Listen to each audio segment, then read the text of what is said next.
네, 탄산 있습니다. 일단 다른 분들 좀 사시고 그렇게 생각합니다. 일단 지금으로서 왼쪽에 아무도 안 계시고 왼쪽으로 빠질까요? 네, 알겠습니다. 조금 더 올려주시면 앞에서 어머님 순서라서 제가 올려드리겠습니다. 조금 더 올려주시면 감사하겠습니다. 아이고 감사합니다. 됐을까요? 네. 카메라 보고 조금만 더.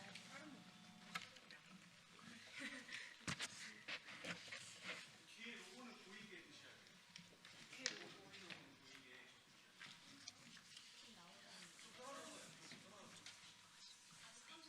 요 로고 말씀하시는 거예요? 요 사이에 쓰면 될 것 같아요, 사진. 안 가려요, 로고. 저기 보이거든요. 사진도.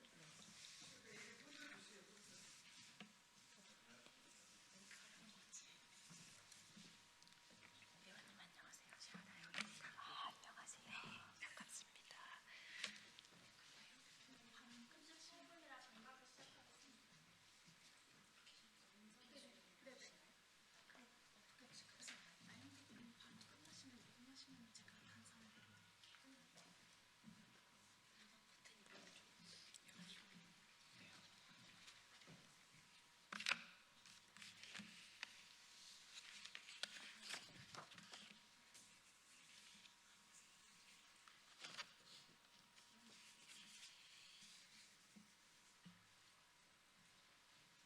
시간 되면 알려주세요. 네, 지금 38분. 아이고 감사합니다.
존경하는 국민 여러분, 국민의힘 김예지입니다.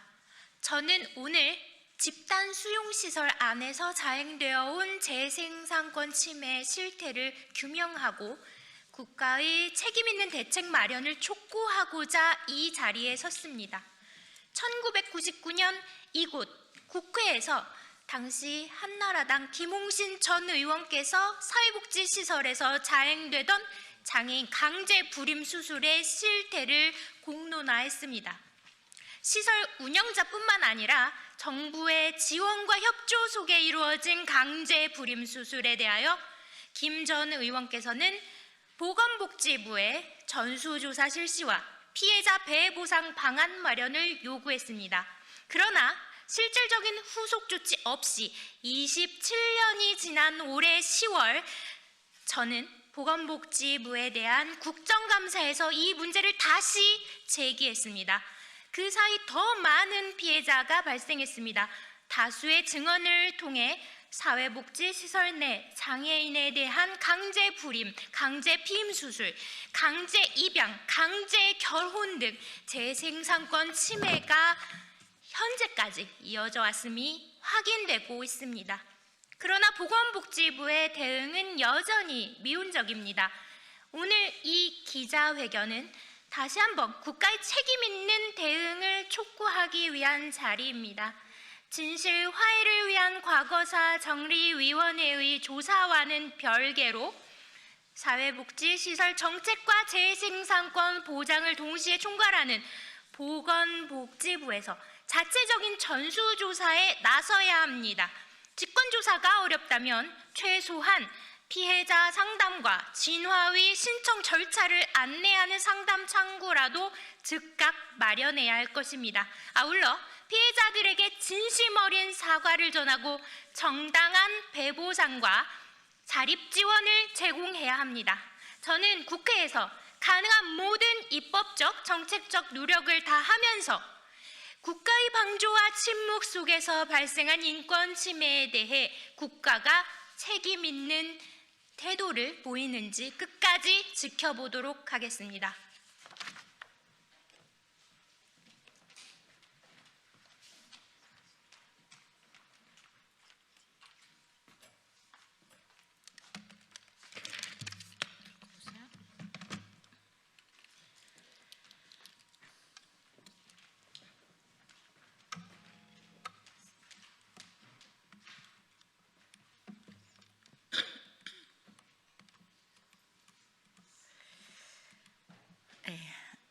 안녕하십니까. 소리로 보는 시각장애인 더불어민주당 전국장애인위원장, 국회 보건복지위원회 소속 서미화 의원입니다. 오늘 우리는 시설이라는 공간에서 장애 여성의 몸과 삶이 얼마나 쉽게 또 얼마나 오랫동안 침해되어 왔는지 더 이상 외면하지 않기 위해 이 자리에 섰습니다. 시설 내 강제 불임과 강제 피임 시술은 단순한 인권 침해가 아닙니다. 동명원 사건을 통해 드러난 것처럼 국가가 보호라는 명분으로 개인의 몸과 삶을 통제해온 구조적인 인권 침해입니다. 문제는 이러한 인권 침해가 처음 드러난 일이 아니라는 점입니다. 이미 오래전 우리는 시설 안에서 이런 일들이 발생해 왔다는 사실을 알고 있었습니다. 그럼에도 국가는 외면하기 급급했고 피해자에 대한 책임 있는 회복 조치도 마련하지 않았습니다. 그 공백 속에서 동명원과 같은 사건이 얼마나 무수히 반복되어 왔을지, 제2, 제3의 동명원이 얼마나 더 있을지 우리는 짐작조차 할 수 없습니다. 장애 여성을 향한 성재생산권에 대한 권리의 박탈은 우연한 사건이 아니라 오래된 역사이자 반복되어 온 구조적인 문제입니다. 더 이상 이를 과거의 일로 미루거나 치부해서는 안 됩니다.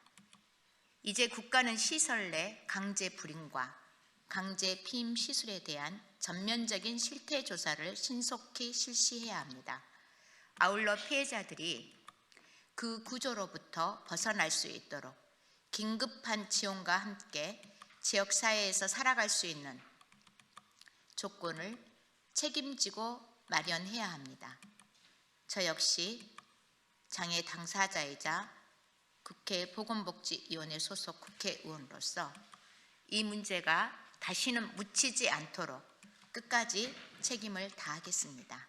감사합니다.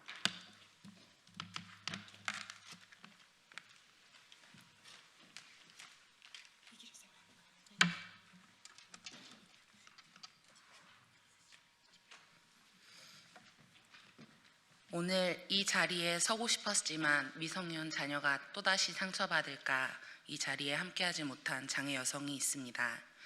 그 피해 여성은 26년 동안 사회복지시설에 수용되어 강제노동과 폭력, 임금 미지급을 겪었고 더 나아가 동의 없는 강제 피임 시술과 자녀 권리라는 심각한 재생산권 침해를 당했습니다.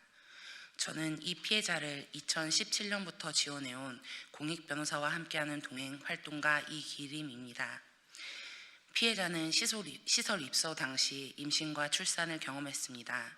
그러나 아이는 태어나자마자 다른 아동복지시설로 보내졌고 피해 여성은 이유도 설명받지 못한 채 정신병원에 강제로 입원되었습니다.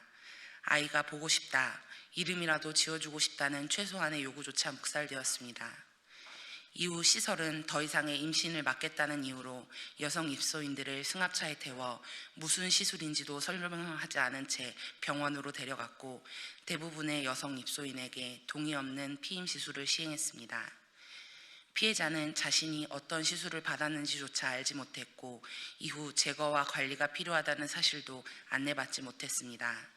그 결과 자궁 내 피임기구가 장기간 방치되어 자궁벽에 유착된 상태로 발견되었습니다. 이는 단순한 관리 소홀의 문제가 아니라 장애 여성의 몸을 통제하고 방치한 구조적 폭력입니다. 문제는 이 모든 과정에 국가와 지방자치단체가 충분히 인지할 수 있는 흔적과 기록이 남아 있었다는 점입니다. 시설 내 자물쇠의 흔적, 장기간 정신병원 입원 기록, 동일 시기에 이루어진 산부인과 진료 정황까지도 존재하였습니다. 그럼에도 국가는 이를 감지하지도 개입하지도 않았습니다. 이 사건은 과거의 문제가 아닙니다. 이는 국가가 장애 여성의 재생산권을 어떻게 취급해왔는지 보여주는 현재 진행형 인권 침해이자 구조적 범죄입니다. 우리는 오늘 국가에 분명히 요구합니다. 첫째, 사회복지시설 내 장애 여성 강제 피임 시술에 대한 전면적인 실태 조사를 즉각 실시할 것.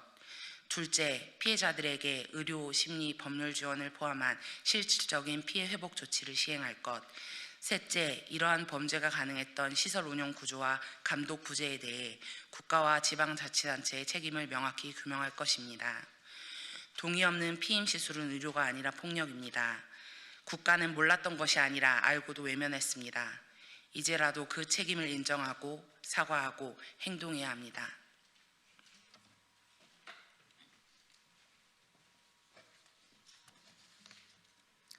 안녕하세요. 성적 권리와 재생산 정의를 위한 센터 셰어 나영입니다. 2016년 10월에 낙태죄 폐지 운동이 본격적으로 시작될 때 첫 기자회견에서 당시 장애여성 공감부설 장애여성 독립생활센터 수매 조미경 소장님은 낙태죄로 여성을 처벌하면서 동시에 경제성장을 위해 인구수를 통제하고 장애인의 임신과 출생은 더욱 적극적으로 억제해온 국가의 기만과 모순을 명확하게 짚어주신 바 있습니다. 그리고 그 발언으로부터 낙태가 죄라면 범인은 국가다라는 낙태죄 폐지 운동의 중요한 슬로건이 시작되었습니다. 그러나 낙태죄가 폐지된 지금까지도 낙태죄와 모자보건법이 만들어온 장애인에 대한 재생산권 침해의 역사는 아직 그 문제가 제대로 인식되지도 않았고 명확한 실태조차 파악되지 않았으며 정부와 사회의 무관심 속에서 지금까지 곳곳에서 계속되고 있습니다. 과거 모자보건법 구조는 직접적으로 강제 불임 수술을 명령할 수 있는 조항을 담고 있었고 우생학적 또는 유전학적 질병과 장애가 있는 이들의 임신 중지를 허용 요건으로 둔 14조는 여전히 그 역사를 담고 있습니다.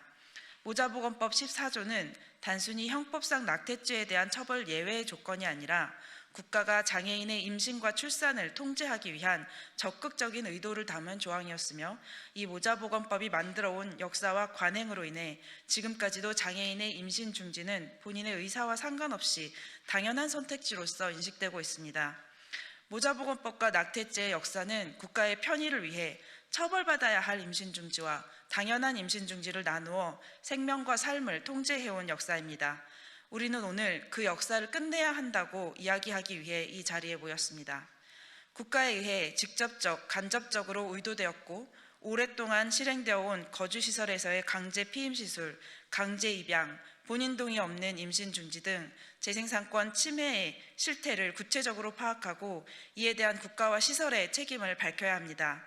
시설 거주 외에는 자신의 삶을 직접 만들어 나가기 어렵게 만들어 온 국가가 장애인의 재생산권 침해에 중대한 책임이 있음을 인정하고 탈시설과 자립 지원을 위한 적극적인 계획을 수립해야 합니다. 또한 낙태죄 헌법 불합치 결정 이후 6년이 지난 지금까지도 권리보장이 아니라 처벌 기준만을 생각하며 모자보건법 개정을 하지 않고 있는 정부와 국회는 모자보건법이 만들어온 이 중대한 권리 침해의 역사를 여전히 유지시키고 있을 뿐임을 명백히 인식해야 합니다. 이제 정부와 국회는 처벌과 허용의 조건을 구분하기 위한 법이 아닌 삶의 권리와 조건을 보장할 수 있는 법을 마련해야 합니다. 국가가 아닌 개인을 중심에 두고 장애인을 포함한 모든 사람들의 성과 재생산, 건강과 권리를 보장하기 위한 법과 정책, 장애인을 포함한 모든 사람들의 전면적인 보건의료 보장체계와 지원 계획을 마련하고 실행해야 합니다. 이를 통해 장애인의 생명과 삶이 국가 또는 시설에 의해 관리되거나 통제되는 것이 아닌 자신의 삶으로서 구성될 수 있도록 해야 합니다. 그것이 이 역사에 중대한 책임이 있는 국가가 지금 당장 해야 할 역할입니다. 오늘 기자회견을 계기로 장애인 재생산권 침해에 대한 포괄적이고 전면적인 전수조사와 실태 파악, 지원 대책이 실행되고 모자보건법의 전면 개정과 성재생산 건강과 권리 보장을 위한 법정책이 마련되도록 끝까지 국가의 책임을 요구하고 함께하겠습니다.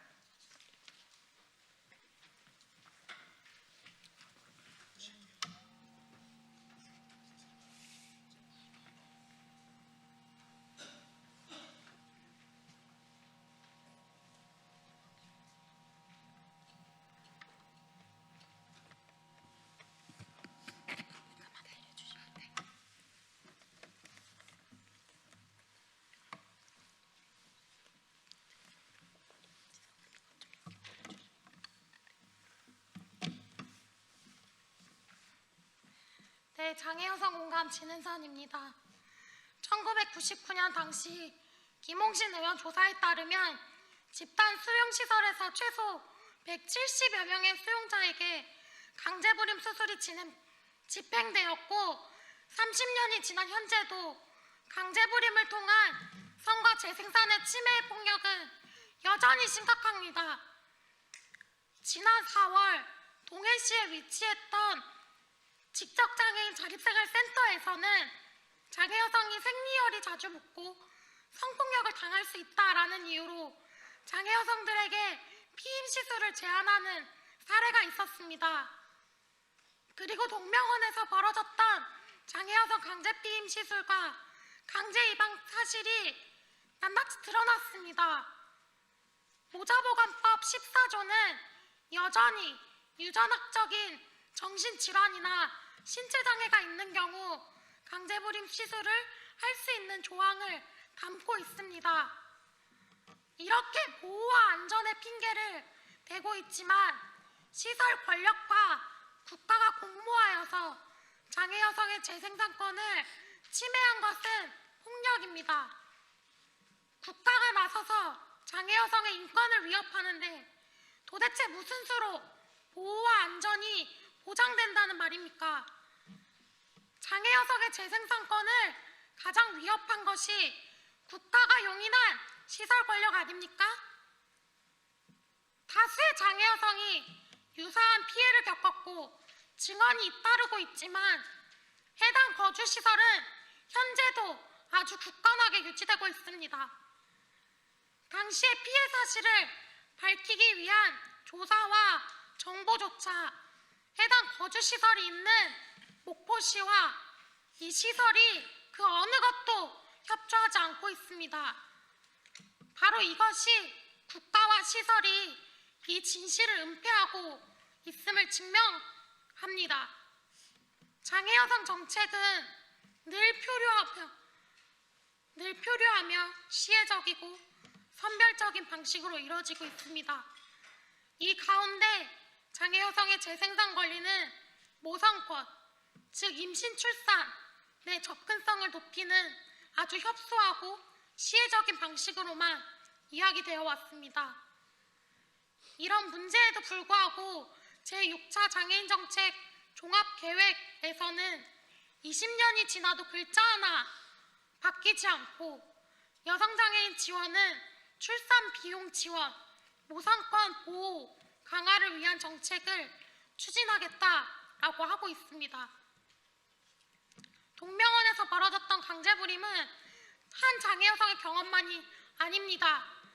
욕망을 통제하고 금기시하고 우리의 몸을 침범했던 국가와 사회가 우생학을 기준으로 공모하고 실행하고 은폐해온 권력입니다.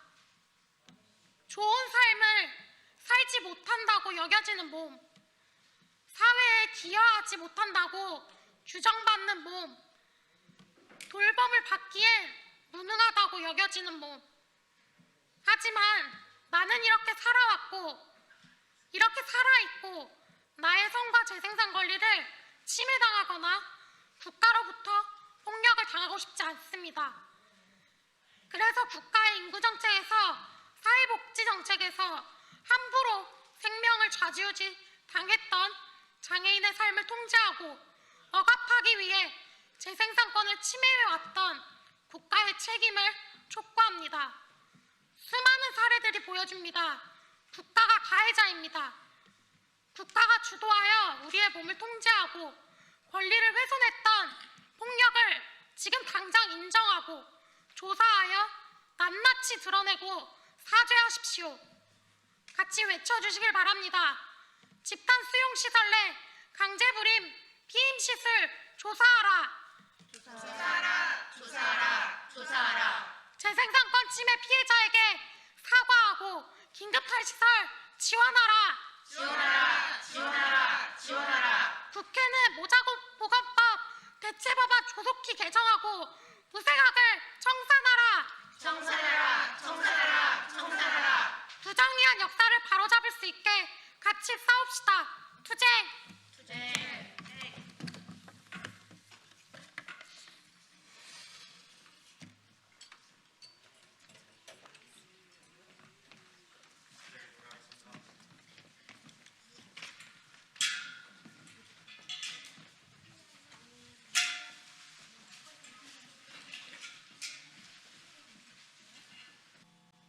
안녕하세요.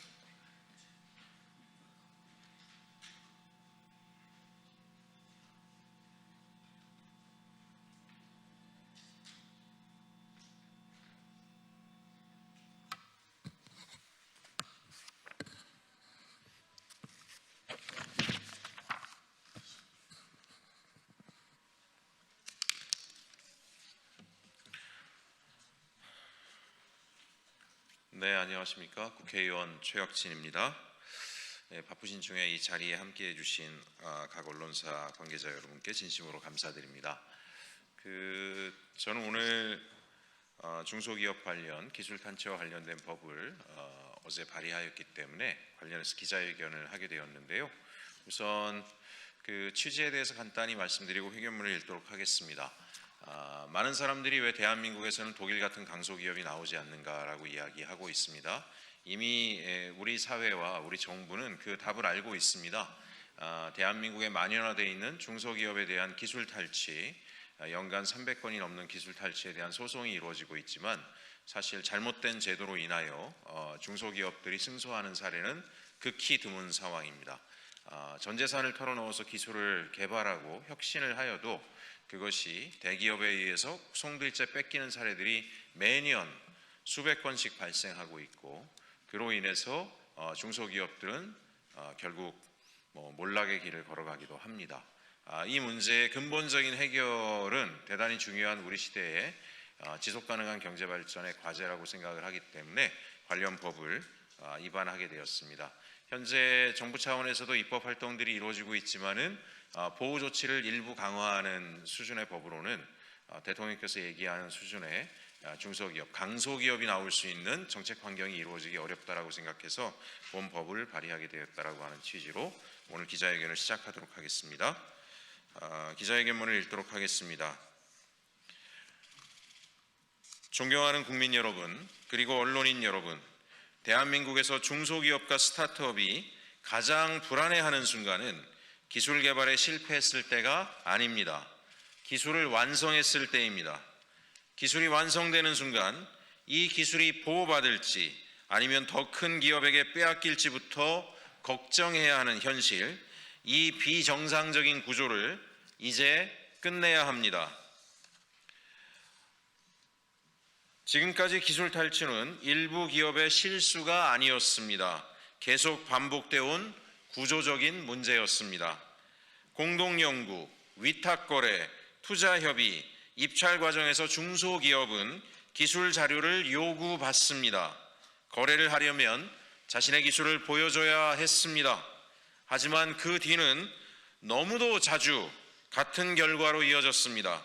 기술은 약속한 범위를 넘어서 쓰였고 중소기업은 시장에서 밀려났습니다. 문제는 분명합니다. 법은 있었지만 현실은 거의 바뀌지 않았습니다. 기존 제도에서도 기술 탈취가 인정되면 손해액의 최대 5배까지 배상하도록 이미 규정돼 있었습니다. 하지만 실제 현장에서는 이 규정이 거의 작동하지 않았습니다.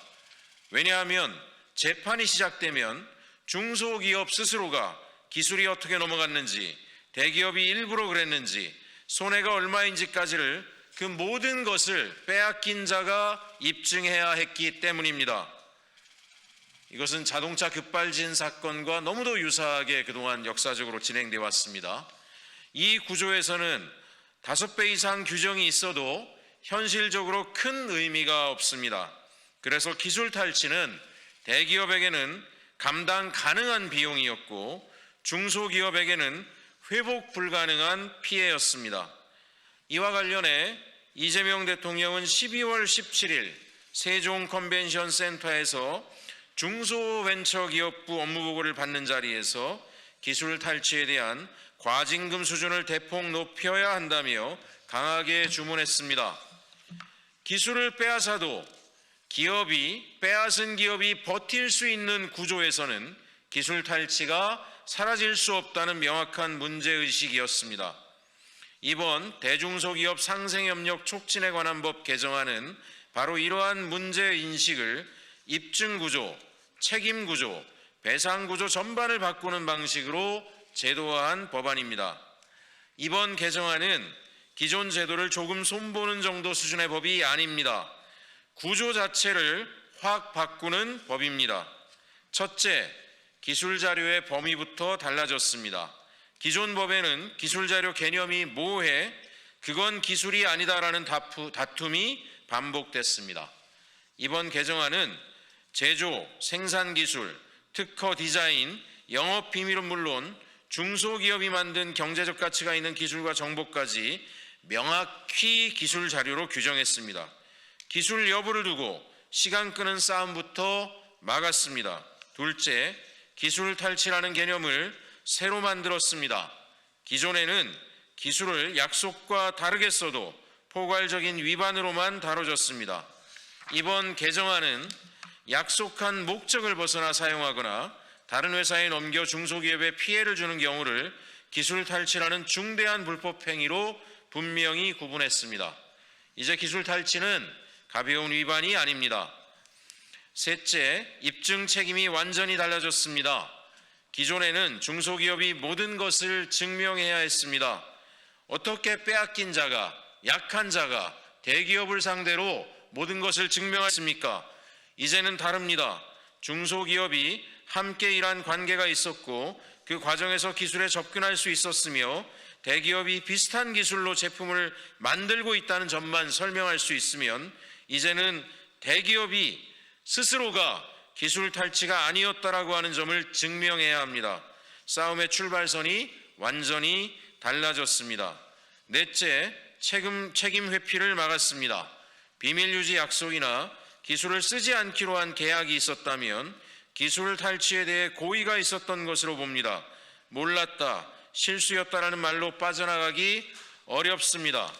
다섯째, 배상 수준을 결정적으로 바꿨습니다. 기존에는 최대 5배 배상이었습니다.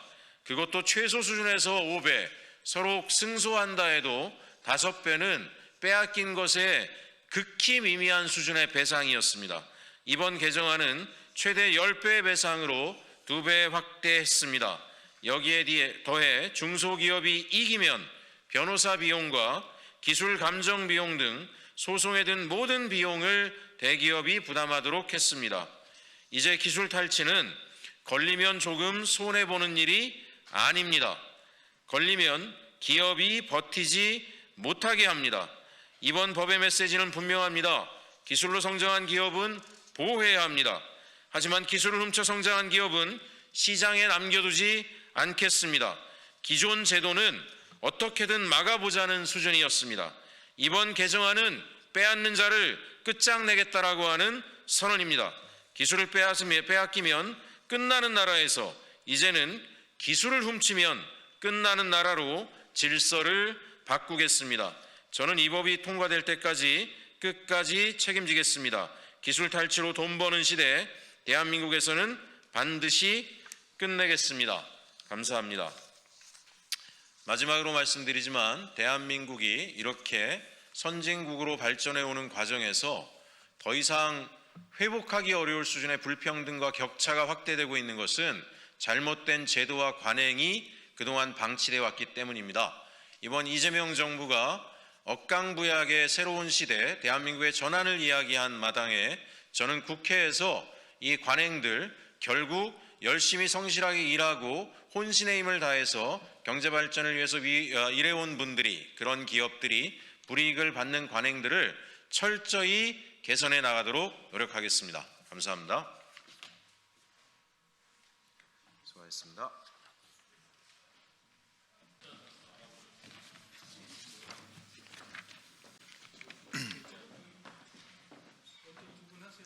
뭐다 그쪽으로만 가 있으면 좀 도와. 경례. 네, 안녕하세요. 함께해 주신 기자 여러분 감사드립니다. 오늘 대전 충남 통합과 관련돼서 더불어민주당 대전 충남 국회의원 일동이 기자회견문을 하겠습니다. 관련해서 먼저 참석해 주신 의원님 소개해 드리겠습니다. 오른쪽부터 황명선 의원님이십니다. 박범계 의원님이십니다. 박정현 의원이십니다. 이정문 의원님이십니다. 장철민 의원님이십니다. 조승래 의원님이십니다. 문진석 의원님이십니다. 박용갑 의원님 참석해 주셨습니다. 오늘 진행은 먼저 황명선 의원님과 박범계 의원님께서 관련된 사전 말씀을 주시고 그리고 배부해드린 그 회견문을 낭독하는 순으로 진행하겠습니다. 먼저 황명선 최고위원님께서 말씀 주시겠습니다. 네, 더불어민주당 황명선 최고위원입니다. 오늘 방금 전 더불어민주당 최고위원회에서 대전 충남 통합 충청 발전 특위를 출범시켰습니다.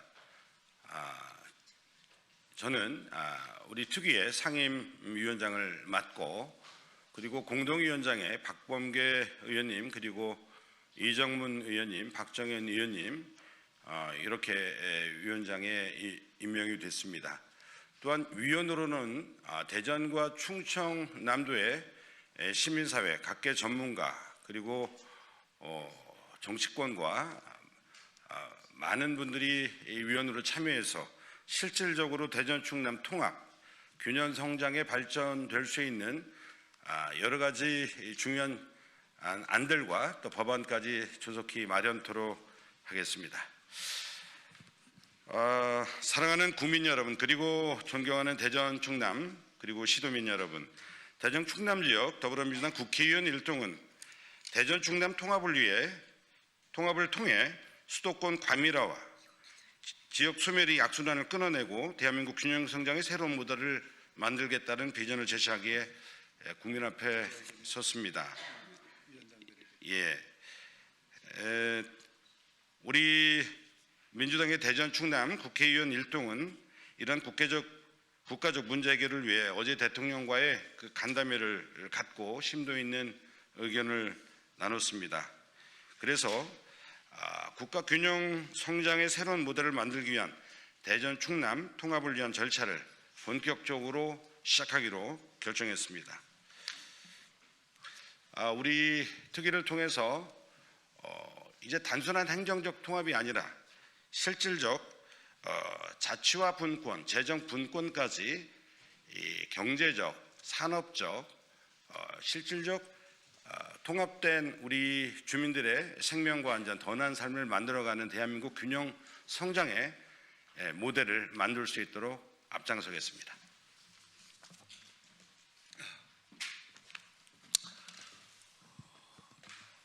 네, 박범계 의원입니다.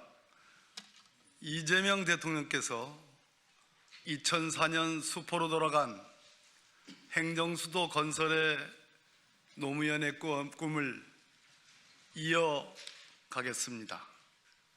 그리고 이룰 것입니다. 어제의 회동은 참으로 뜻이 깊었습니다. 대전 충남의 통합 특별시에는 수용 가능한 최대치를 부여하겠다. 행정적 권한, 재정적 권한, 산업적 권한들 등등이 부여될 것입니다. 이제 충청의 목소리가 더 크게 한 목소리로 투영될 것입니다. 광역 프로젝트를 생각해 보십시오. 도대체 대전 충남의 통합이 대전 충남의 시도민에게 무엇이 좋은 것이냐고 질문하신다면 광역 프로젝트를 떠올리십시오. 분산 투자, 중복 투자, 사이즈를 고려한 스스로 제발 걷기 투자가 이제 극복될 것입니다. 그 프로젝트의 규모는 상상하기 어려운 내수 시장을 통해서 국가적으로, 국제적으로 발휘될 것입니다. 노무현 대통령의 꿈을 반드시 이룰 국가 균형 발전에서 한 차원 더 나간 국가 균형 성장의 대시작이 이제 이재명 대통령에 의해서 그리고 민주당에 의해서 대전 충남의 의원들에 의해서 시작이 됩니다. 여기에는 세종과 충북도 예외가 아닐 것입니다. 대전 충청의 광역연합의 거대한 꿈을 향해서 우리는 오늘 첫 발을 내딛었습니다. 대전 충남 시도민 여러분 기대해 주셔도 되겠습니다. 고맙습니다.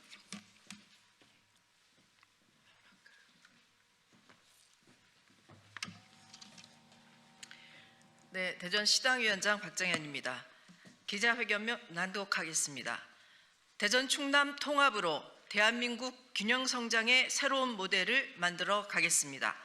사랑하는 국민 여러분, 존경하는 대전 충남 시도민 여러분, 대전 충남 지역 더불어민주당 국회의원 일동은 대전 충남 통합을 통해 수도권 과밀과 지역 소멸의 악순환을 끌어내고 대한민국 균형성장의 새로운 모델을 만들겠다는 비전을 제시하기 위해 국민 앞에 섰습니다.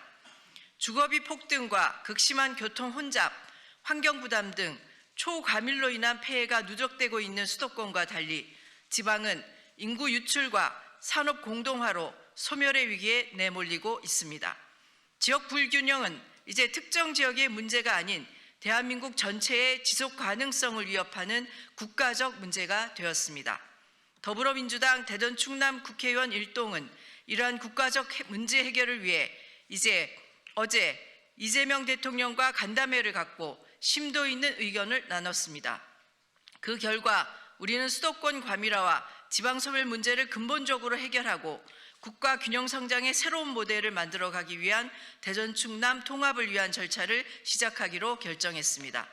대전 충남 통합은 산업, 과학, 행정, 교통이 유기적으로 결합된 초광역 성장축을 구축함으로써 충청권의 자립적 경제권을 형성하고 국가 균형 성장 전략인 5극 3특을 효과적으로 작동시키는 출발점이 될 것입니다.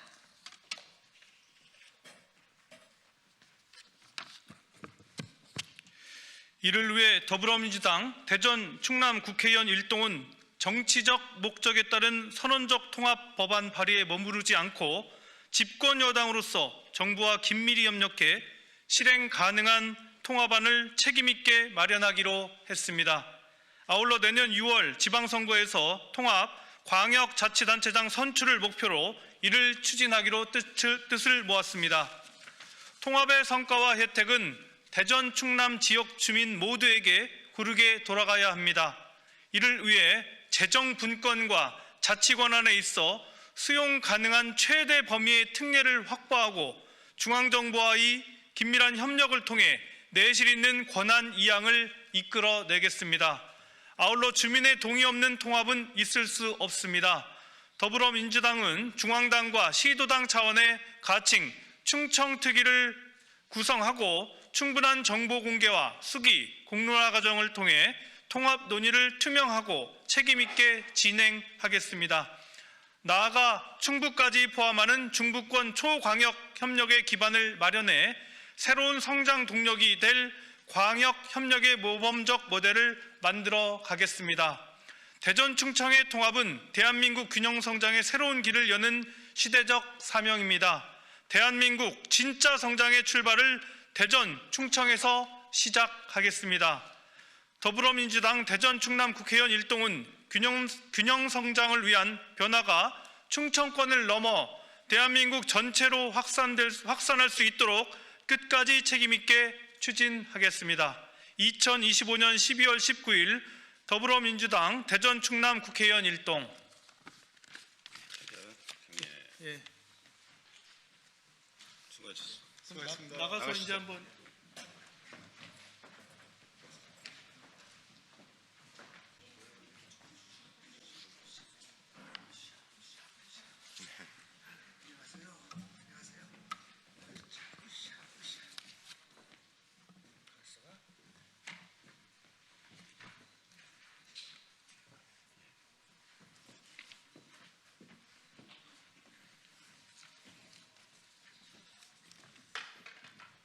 이쪽으로 조금 더 오셔도 됩니다. 다 드셨습니까?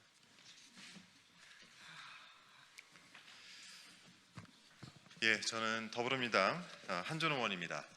정치검찰 조작교수 대응 특위의 위원장으로 활동을 하면서 이화영 전 부지사와 관련된 사건을 접하게 되었고 그로 인해서 그 인연을 통해 이화영 전 부지사의 석방을 촉구하는 이번 기자회견을 소개하게 됐습니다.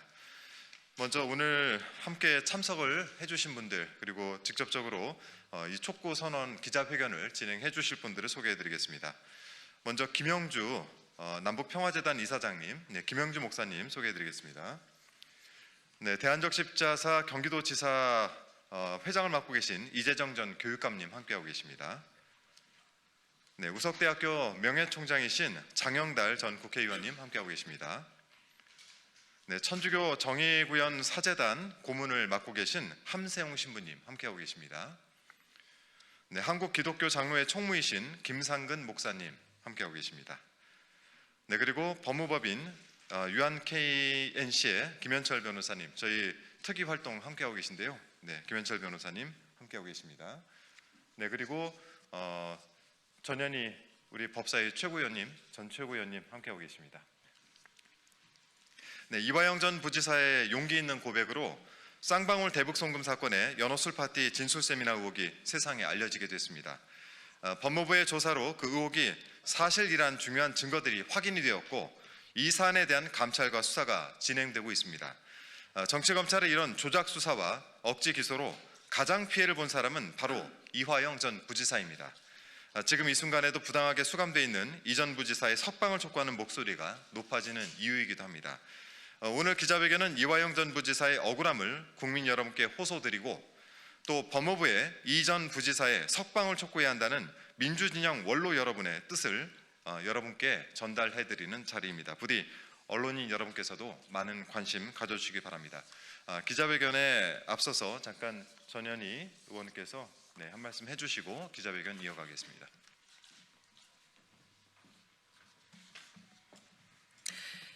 지금 쌍방울 대북 송금 사건이 사실상 처음에는 쌍방울의 주가 조작 사건에서 이재명 전 경기도지사를 사실상 검찰이 잡기 위한 정치적 공작에 의해서 대북 송금 사건으로 바뀌었다라는 것은 현재 여러 가지 정황과 증거에 의해서 밝혀지고 있습니다.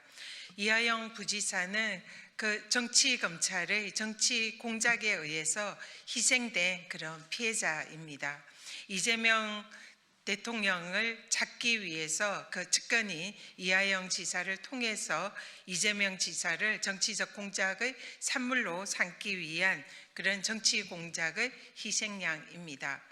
이화영 부지사가 사실상 죄가 없다는 것은 그동안 법사위의 국정감사와 또 많은 분들의 이 억울함과 누명을 벗기기 위한 그런 노력에 의해서 서서히 밝혀지고 있습니다. 실제로 수원지검에서 이화영 부지사에게 죄를 덮어 씌우기 위해서 쌍방울 측과 그리고 정치검찰의 공작 그리고 진술 세미나에 의해서 사건이 왜곡되고 또 진실이 왜곡되는 그런 현상이 있었다라는 것을 우리는 지금 모두 알고 있습니다. 이런 상황에서 이화영 부지사가 억울한 옥살이를 하고 있고 또 억울하게 희생된 것에 대해서 이제는 그 명예를 되찾아야 한다 생각합니다. 오늘 함께해 주신 우리 사회 각계의 원로 지도자들께서 이 자리에 함께하신 이유다 생각합니다. 법무부는 위법 수사로서 정치검찰의 정치 공작에 희생된 이하영 부지사를 즉각 석방시켜야 합니다. 그것이 바로 정의가 바로 세워지는 길이고 또 나라가 다시 정상화되는 길이다 이렇게 생각합니다. 오늘 이 저희들의 기자회견으로 이하영 부지사가 부디 억울한 옥살이를 벗어나서 우리의 곁으로 돌아오기를 간절히 희망합니다. 네, 감사합니다.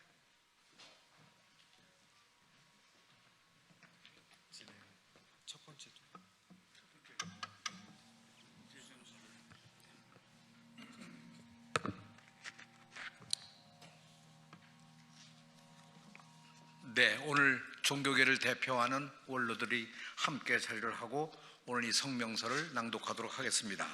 낭독하는 순서는 첫째로 김상근 전 한국기독교교회협의회 한국기독장로회 총무였었고 KBS 이사장을 역임하신 김상근 목사님, 그 두 번째 낭독은 천주교 정의구현 사재단 고문이신 함세용 신부님, 그리고 세 번째는 감리교의 목사님으로 한국기독교교회협의회 총무를 역임하신 김영주 목사님, 그리고 네 번째는 어떤 의미에서는 평신도를 대표해서 올라오셔서 전 국방위원장을 역임하신 장영달 우석대학 명예총장님이 낭독하시고, 마지막 부분을 제가 읽는데 제 소개가 여기 있습니다만 저는 성공의 은퇴 사제고 오늘 이 자리에 이렇게 함께하게 됐습니다. 먼저 그럼 김상근 목사님부터 모시도록 하겠습니다.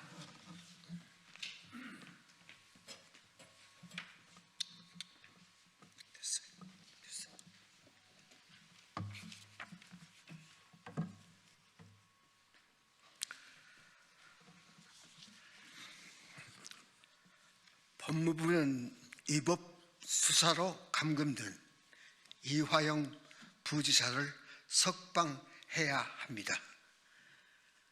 안부수 방용철은 쌍방울 그룹의 대북 송금이 쌍방울의 사업을 위한 것으로 경기도와 상관없는 거라고 진술했다가 2023년 1월 김성태가 체포된 후에 진술을 번복했습니다.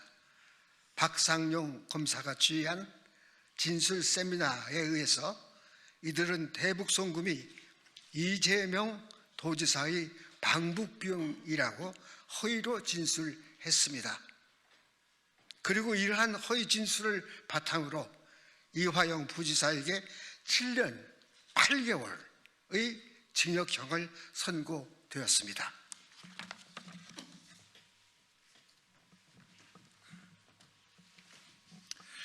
그런데 최근 법무부와 서울고등검찰청이 실시한 인권침해 점검 TF의 감찰 결과 2023년 5월 17일 수원지검 1313호실 검사실에서 이화영, 김성태, 방용철 등 공범들과 박상용 검사 등이 연어 술파티를 한 정황이 확인되었습니다.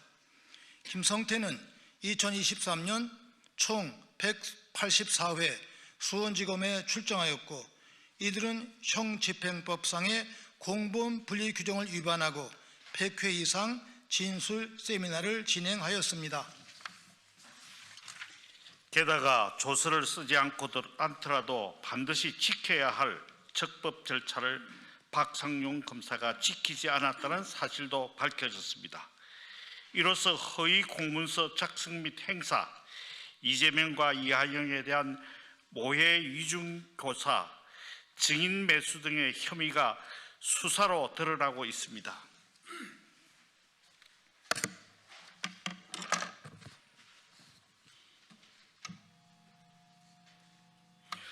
수원지방법원이 이화영 부지사에게 유죄 판결을 내렸던 이유는 김성태, 안부수, 방용철의 진술이 일치한다는 것이었습니다. 그러나 이들의 진술이 미리 상의해서 조작되었다는 사정이 드러난 이상 이화영에 대한 유죄 판결이 더 이상 유효할 수 없습니다. 따라서 재심 판결로서 이화영에 대한 판결은 취소되어야 합니다. 또한 판결을 취소하기 전이라도 이렇게 판결의 효력을 좌우할 중대한 사유가 드러난 경우라면 형사소송법 제471조 제1항 제7호에 따라 이화영 부지사에 대한 형의 집행을 정지해야 마땅합니다.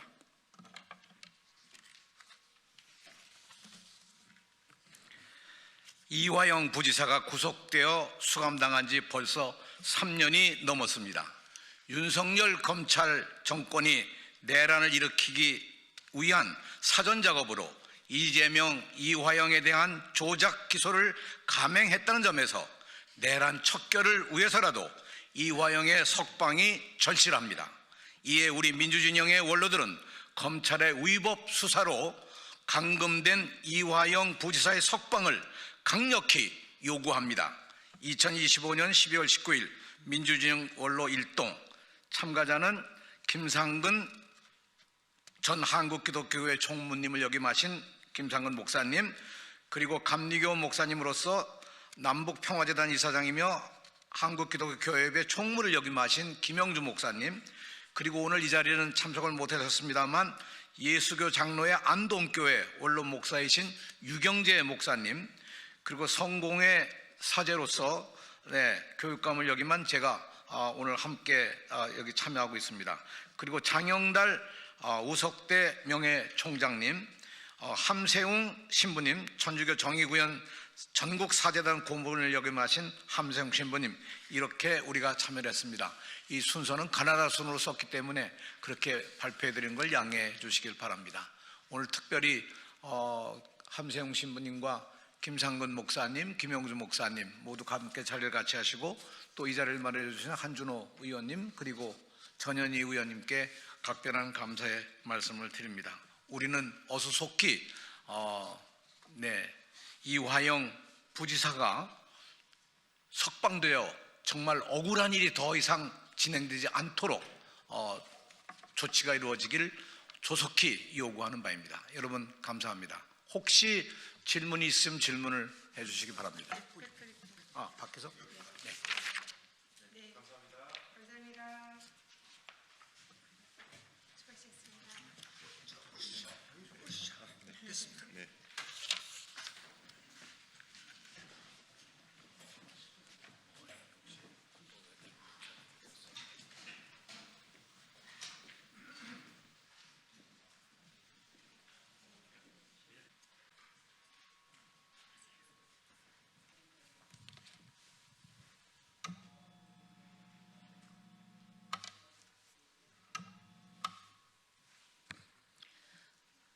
네, 안녕하십니까. 더불어민주당 대변인 박지혜입니다. 불법 비상계엄 가담 군 지휘관에 대한 엄정한 징계, 국민의 군대 복원을 위한 첫걸음입니다.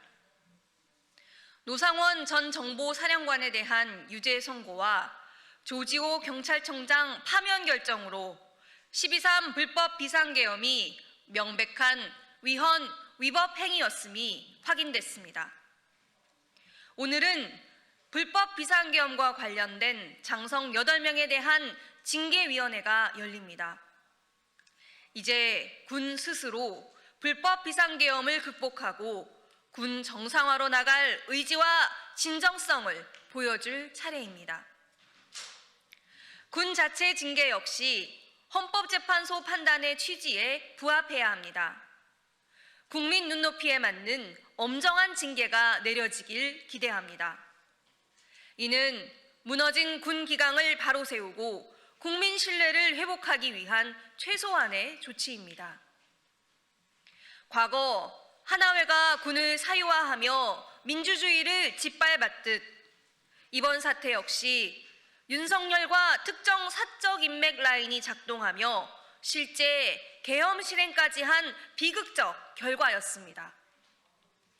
군부 독재의 망령에 사로잡혀 국민의 아물지 않은 상처를 다시 헤집은 인물과 세력은 단호하게 도려내야 합니다. 이재명 대통령이 최근 국방부 업무보고에서 군인에 대한 헌법 존중 가치 교육의 중요성을 강조한 것도 같은 맥락입니다. 군은 어떤 경우에도 정치 권력의 도구가 되어서는 안 되며 오직 헌법과 국민에 복무해야 합니다. 불법 부당한 명령을 거부하고 헌법과 양심을 지킨 정의로운 군인들이 분명히 존재했음도 우리는 기억합니다. 이번 징계와 책임 규명은 일부의 일탈로 훼손된 군의 명예를 회복하는 계기 또한 되어야 합니다. 다시는 특정 세력이 군을 좌우하지 못하도록 하는 분명한 전환점이 되어야 합니다. 더불어민주당은 우리 군이 헌법과 국민을 지키는 국민의 군대로 바로 설 수 있도록 군의 자성과 쇄신이 끝까지 이행되는지 엄중히 지켜보겠습니다. 감사합니다.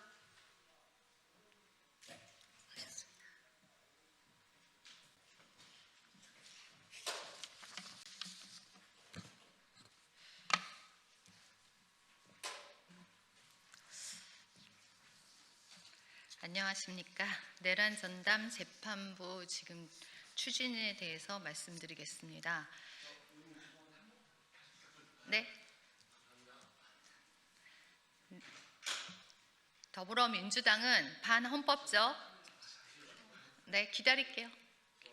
괜찮습니다.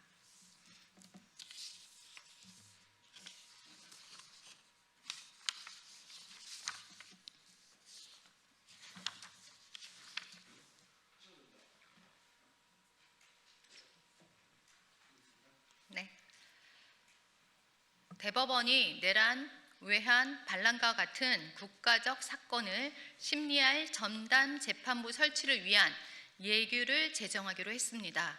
사법부 스스로 신속하고 공정한 재판을 위한 제도적 장치를 마련한 것입니다. 더불어민주당의 입법 폭거가 얼마나 심각했으면 대법원까지 나섰겠습니까? 더불어민주당과 내란 전담 재판부는 사실상 무작위 배당이 아닌 윤석열 전 대통령과 관련자 재판만을 겨냥한 처분적 법률이고 특정 성향의 판사들이 주도하는 전국 법관 대표회의가 판사 추천을 주도하는 방식이기 때문에 재판부 기피 신청, 위원 제정 등 또 다른 논란을 계속 일으킬 수밖에 없는 구조였습니다. 그러나 대법원이 추진하는 전담 재판부는 사건 배당을 무작위로 하되 사건을 배당받은 재판부가 해당 사건만 전담하도록 하는 원칙을 세운 것입니다. 외부의 정치적 개입 없이 재판부를 구성할 수 있어 상권 분립을 지킬 수 있고 특정 성향 판사들의 영향도 줄일 수 있어 중립적 논란에서도 자유롭습니다. 이뿐만 아니라 신속한 재판도 가능합니다. 더불어민주당의 반헌법적 입법 폭주에 앞서 대법원이 헌법과 상식의 범위 안에서 선제적 조치를 취한 것입니다. 대법원은 관련 행정 예고를 신속하게 진행해 국민의 우려를 불식해야 합니다. 이를 통해 그 어떠한 명분도 없는 더불어민주당의 내란 전담 재판부 법안은 철회되어야 할 것입니다.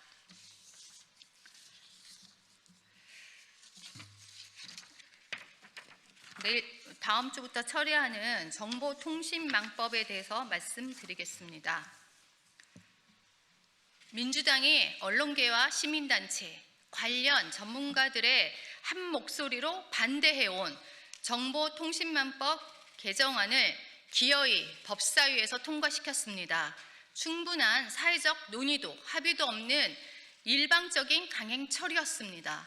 민주당은 이미 방송상법 개정을 통해 공영방송의 지배구조를 이재명 정권의 입맛에 맞게 바꾸고 있습니다.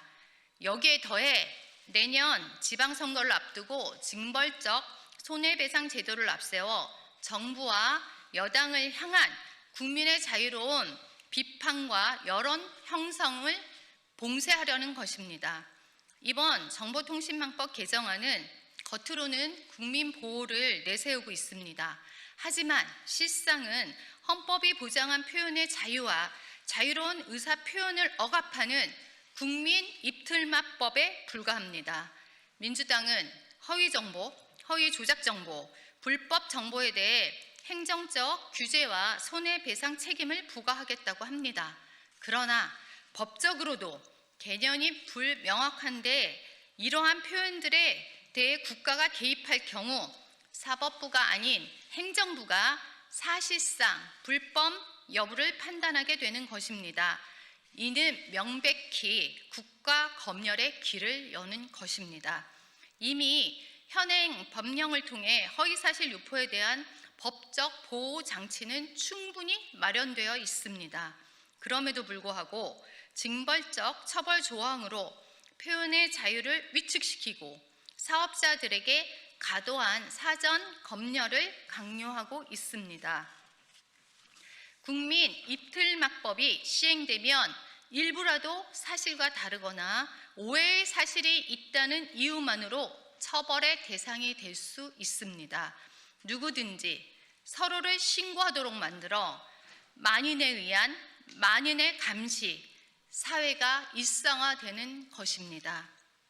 민주당은 비판을 두려워하는 자유로운 국민 여론을 틀어막는 시대착오적 입법을 즉각 중단해야 합니다. 국민의 입을 막는 정치는 결코 국민의 신뢰를 얻을 수 없음을 분명히 경고합니다.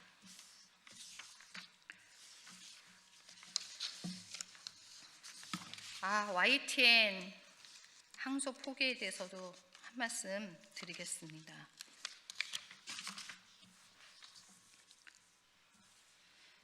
이재명 정부가 YTN을 기어이 노영 방송으로 되돌리기 위한 폭거를 자행했습니다.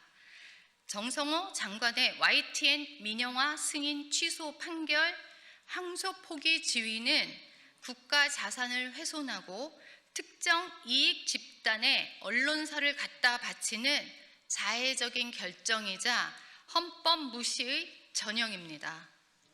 이번 항소 포기의 빌미가 된 2인 체제의 책임은 방통위 구성을 1년 넘게 방기한 더불어민주당에 있습니다. 헌법재판소조차 왜 국회는 의원을 추천하지 않는가? 방통위는 일을 안 해도 된다는 말인가? 하며 일침을 가한 바 있습니다. 자신들이 초래한 파행을 핑계로 승소 가능성이 충분한 항소를 포기하는 것은 법치에 대한 조롱입니다. YTN 매각은 적법한 절차를 거친 공적 자금 환수였습니다. 한전, KDN과 마사회는 주가보다 4배 높은 주당 24,610원의 지분을 매각해 총 3,199억 원의 수익을 거뒀습니다. 이 자금은 이미 축산발전기 기금 등 공익을 위해 쓰였습니다. 민간 언론을 사실상 다시 공기업화로 시도하는 것은 CNN을 미국 정부 소유로 만들겠다는 것과 다를 바 없는 시대착오적 국제망신입니다. 정성호 장관이 말하는 언론 독립의 실체는 결국 민노총 언론노조의 장악입니다. 항소 포기로 민영화를 무산시켜 YTN을 다시 주인 없는 회사로 만들고 그 공백을 노조 기득권 세력이 강하게 하려는 속셈 아닙니까? 이번 결정으로 정부는 매각대금 반환은 물론 거액의 손해배상을 청구라는 세금 폭탄 위협까지 안게 되었습니다. 국민 혈세를 낭비하고 행정마비를 초래한 정성호 장관의 배임적 결정에 대해 엄중한 책임을 물을 것입니다. 이재명 정부에 강력히 촉구합니다. 국가 승소 의무를 저버린 민노총 상납 행위를 당장 중단하십시오. YTN이 글로벌 경쟁력을 갖춘 민간 뉴스 채널로 거듭날 수 있도록 항속 포기 지위를 즉각 철회하시기 바랍니다. 네, 감사합니다.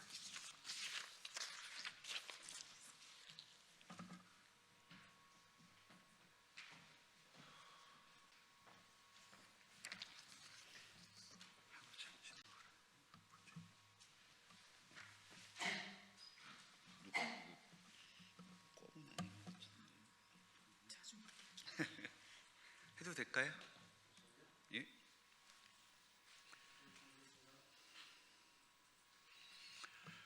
예, 더불어민주당 선임 부대변인 김민주입니다.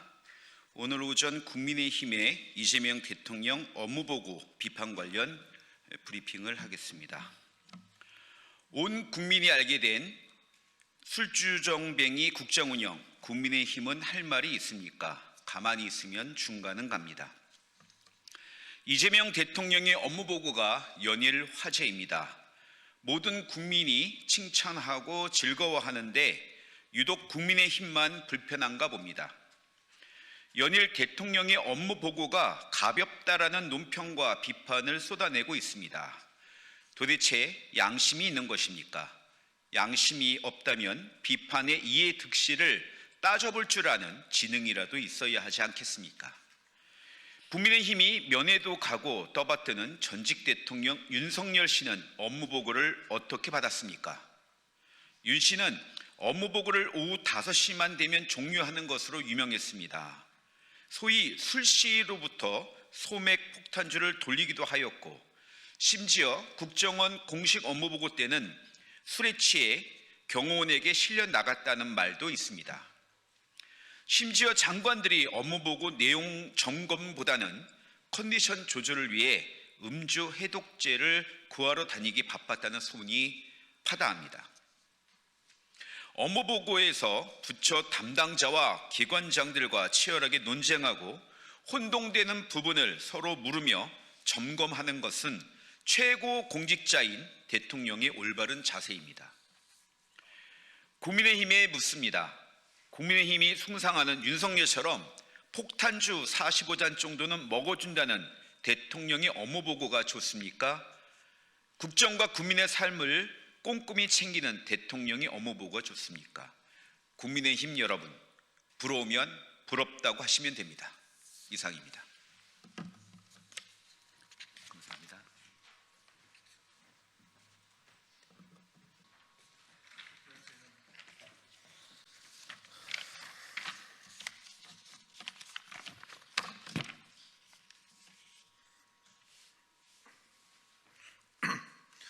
준비되면 진행하겠습니다.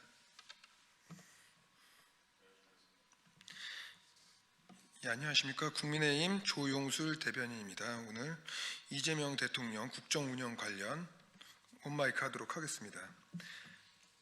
대통령의 봉숭아 학당 같은 업무보고쇼, 진짜 국정운영을 하기 바랍니다.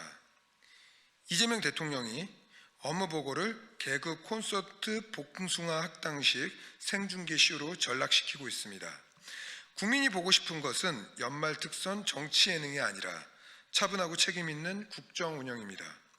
이 대통령은 앞서 국토교통부 업무보고에서 이학재 사장을 망신주기 질의로 이어갔습니다. 그 과정에서 불법 외화 반출 방식이 공개됐고 대통령이 소관부서 업무조차 제대로 파악하지 못했다는 비판과 함께 선거 개입 논란까지 자초하며 국민적 질타를 받은 바 있습니다.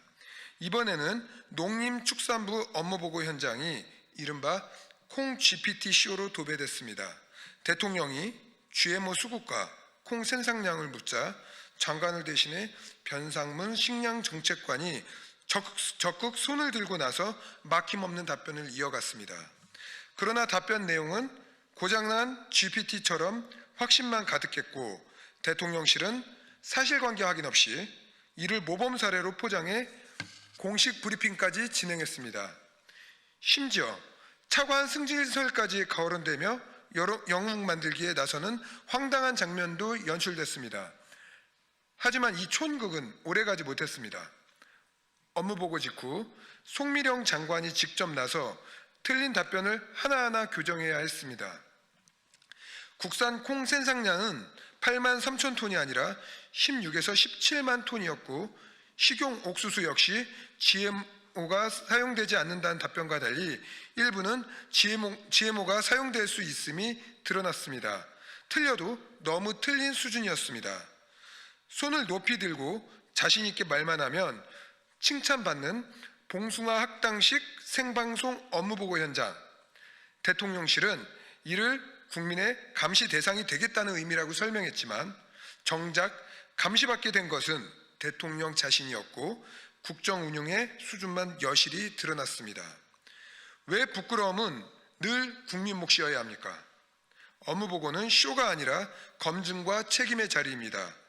대통령을 주인공으로 한 생중계 정치쇼는 다시 하겠습니다. 이 부분. 대통령을 주인공으로 한 생중계 정치 개그쇼는 즉각 중단돼야 합니다. 2025년 12월 19일 국민의힘 대변인 조영술입니다. 네, 수고하셨습니다.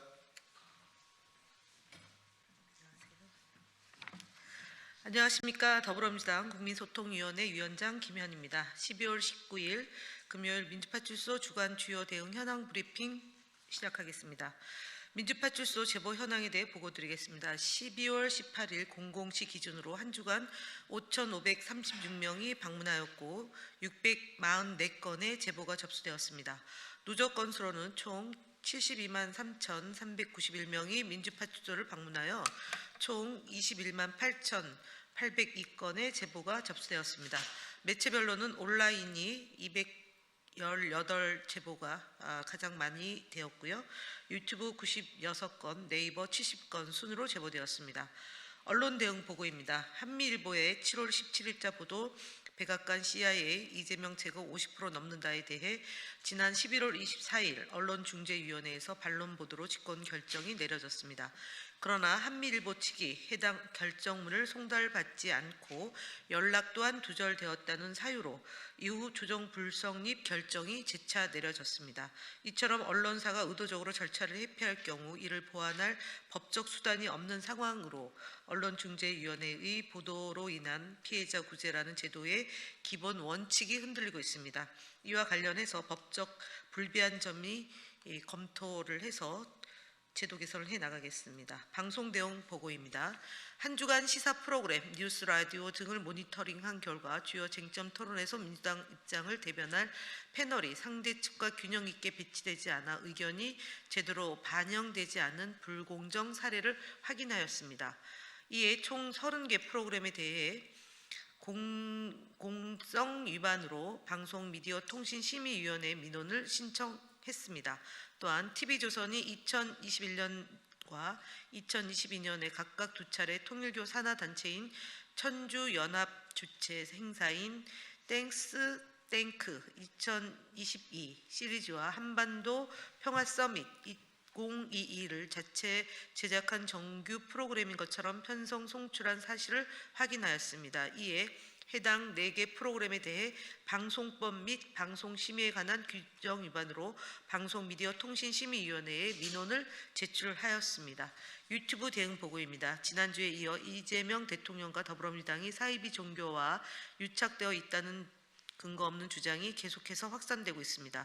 의혹 제기를 넘어 사실로 단정하며 허위 내용을 유포하는 행위는 명백한 범죄에 해당할 수 있으며 법적 책임이 따를 수 있습니다. 또한 더불어민주당은 당헌 당규 개정과 관련해 통상적인 절차적 문구인 당대표에 유임한다는 표현을 두고 마치 정청래 대표가 임의로 당헌 당규를 변경할 수 있는 것처럼 왜곡된 허위 사실이 유포되고 있습니다. 이는 명백한 사실이 아닙니다. 이에 따라 해당 허위 사실을 유포한 영상 10건과 게시글 1건 등 총 11건에 대해 구글에 신고 조치하였습니다. 현수막 대응 보고입니다. 한 주간 총 19건의 불법 현수막을 확인하여 안전신문고에 신고하였으며 동일 기간 동안 신고된 현수막 가운데 2건이 이동 및 철거 조치되었습니다. 최근 행정안전부가 제시한 현수막 게시 가이드라인을 위반한 현수막 게시 사례가 잇따라 확인되고 있습니다. 서울 강남구에서 자유민주당이 게시한 내랑 같은 소리하고 있네, 범죄자 이재명 당장 내려와 라는 문구의 현수막이 가이드라인 위반을 사유로 철거된 사례를 확인하였습니다. 동일한 내용의 현수막이 전국 각지에 게시되고 있는 정황도 확인되고 있는 만큼 위법 소지가 있는 현수막에 대해서는 적극적인 신고를 요청드립니다. 온라인 대응 보고입니다. 한 주간 온라인 부문 제보 건수는 총 198건이었습니다. 이들 제보 중 43건은 플랫폼 신고 처리했습니다. 온라인 부분 주요 제보는 대통령 및 영부인 비방 욕설 및 딥페이크 영상이고요. 안기령 부대변인 계엄 관련 딥페이크 영상, 민주당 비방, 내란 선동, 윤석열 옹호 게시물입니다.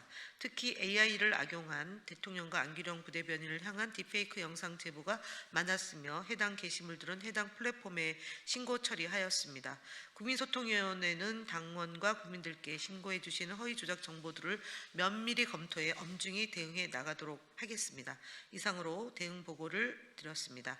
국민 여러분들의 지속적인 관심과 제보가 온라인 환경을 조금씩 더 건강하게 변화시키고 있다는 점을 믿습니다. 앞으로도 허위 조작 정보에 대한 경계를 늦추지 않고 많은 관심을 부탁드리고 적극적인 제보 당부드립니다. 이상 브리핑 마치겠습니다. 감사합니다.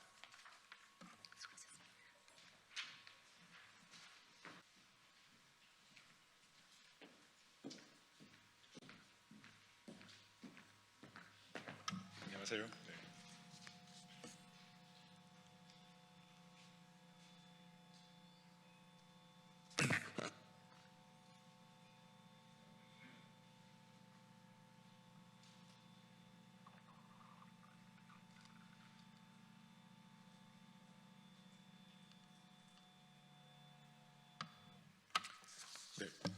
국민의힘 수석대변인 박성훈입니다. 민주당은 내란 전담재판부 위헌 법안을 즉각 철회하십시오. 대법원이 대법관 회의를 열어 국가적 중요 사건에 대한 전담재판부 설치를 규정하는 예규를 제정하기로 했습니다. 내란 우회한 군 헌법상 반란 사건 중 사회적 파장이 크고 국민적 관심이 높은 사건을 무작위 배당 원칙에 따라 전담재판부에서 신속하게 심리하겠다는 사법부의 판단입니다. 이는 민주당이 위헌 법률까지 만들어 내란 전담재판부 구성을 강행하려 하자 사법부가 헌법과 법치의 선을 지키기 위해 내놓은 최소한의 자구책임입니다. 입법으로 재판부 구성에 개입하고 특정 방식으로 판사를 추천하겠다는 민주당의 발상 자체가 삼권 분립을 파괴하는 독재적 발상이라는 점은 이미 수차례 지적돼 왔습니다. 특히 민주당의 위헌 법률은 특정 성향의 판사들이 주도하는 전국 법관 대표회의가 판사 추천에 관여하는 방안까지 검토되고 있다는 점에서 공정성 논란은 불보듯 뻔합니다.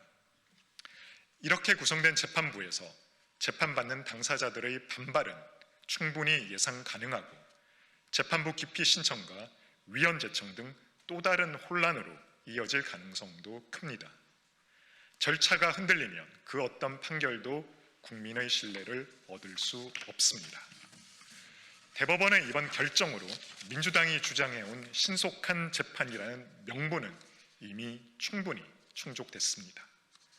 이제 위헌 논란을 감수하면서까지 내란 전담재판부 설치법을 밀어붙일 이유도 명분도 존재하지 않습니다. 그럼에도 민주당이 위헌 법안 강행을 멈추지 않는다면 이는 공정한 재판을 위한 조치가 아니라 내란무리를 내년 지방선거까지 끌고 가려는 노골적인 선거 전략임을 인정하는 꼴입니다. 사법 절차를 흔들며 개딸 강성 지지층에만 소구하는 정치는 사법 신뢰를 무너뜨리고 민주주의의 근간을 훼손할 뿐입니다. 민주당은 위헌적 내란전담 재판부 법안을 즉각 철회하고 사법부의 독립적 판단을 존중해야 합니다. 이제 사법의 영역에서 정치가 물러날 시간입니다.